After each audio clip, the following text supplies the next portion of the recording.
আসসালামু আলাইকুম ওয়া রাহমাতুল্লাহি ওয়া বারাকাতুহু। সম্মানিত উপস্থিতি, এই বাংলাদেশের মধ্যে আপনারা জানেন বিভিন্ন সময়ে বিভিন্ন মুহূর্তে বিভিন্ন জনে বিভিন্ন ঈদ পালন করে থাকে, ঠিক কিনা? যে ঈদগুলা শরীয়তের আওতায় পড়ে না, যেগুলো ঈদগুলা কোরআন হাদিসের আওতায় পড়ে না, যেগুলা ইসলাম ওইভাবে কোনো গ্রহণ করে না, কিন্তু একটি ঈদের বিরুদ্ধে যারা এই দেশের মধ্যে বারবার বক্তব্য দিচ্ছে, সেটা হচ্ছে ঈদে মিলাদুন নবী, ঠিক কিনা?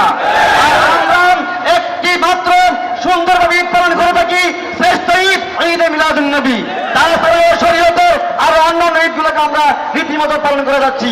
অতএব এই ঈদে মিলাদুন নবীর বিরুদ্ধে যারা বক্তব্য দিচ্ছে বিভিন্নভাবে, আমরা তাদেরকে চিনি কিনা বলেন? আমরা তাদেরকে চিনি কিনা? তারা শুধু ঈদের বিরুদ্ধে প্রতিবাদ দিচ্ছে। শুধু এখানে ক্ষান্ত নয়, আরো কিছুদিন পূর্বে সুযোগ পেয়ে রাষ্ট্রীয় দুর্বলতা নিয়ে, মানুষের দুর্বলতা নিয়ে সব মানুষ এবং পীর মাশায়েখ সুফিবাদের উপরে হাত দিচ্ছে। অতএব তাদের হাত বেশি দিনের মতো থাকবে না, তাদের হাত নেমে যাবে।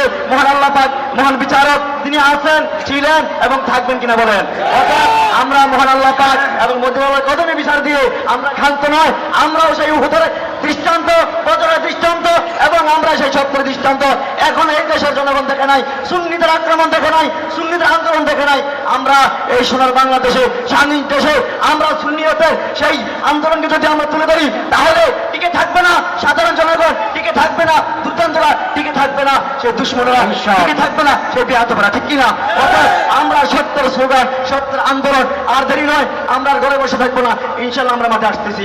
অর্থাৎ তোমরা ভালো হয়ে যাও, ভালো হয়ে যাও, ভালো হয়ে যাও। আসসালামু আলাইকুম। ধন্যবাদ মহেশপুর আলা হযরত ফাউন্ডেশন থেকে।